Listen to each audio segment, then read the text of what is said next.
পরশুরামে entry নিয়েই হঠাৎ বিপদ, হঠাৎ অসুস্থ মিশমি দাস, চিন্তায় অনুরাগীরা।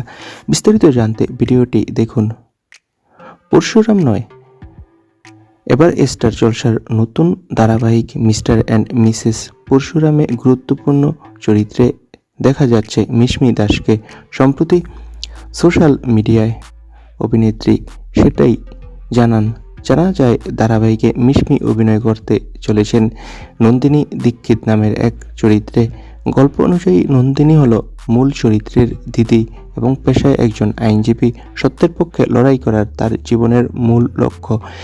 মিশমি নিজের পোস্টে লেখেন, পরিচয় করুন নন্দিনী দীক্ষির সঙ্গে, যে সত্যের জন্য লড়াই করে, এবং জানান প্রতিদিন রাত 8:30 কিন্তু এই নতুন ধারাবাহিকে এন্ট্রি নেওয়ার আনন্দের মাঝেই খারাপ খবর এলো। শোনা গেল পরশুরামে এন্ট্রি নিতে অসুস্থ হয়ে পড়েছেন অভিনেত্রী মিশমি দাস। হঠাৎ শরীর খারাপ হওয়ায় অনুরাগীদের মধ্যে শুরু হয়েছে চিন্তা। তবে অভিনেত্রীর শারীরিক অবস্থার বিস্তারিত এখনও জানা যায়নি।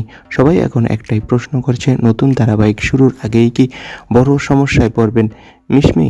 অনুরাগীরা দ্রুত আরোগ্য কামনা করছেন অভিনেত্রীর।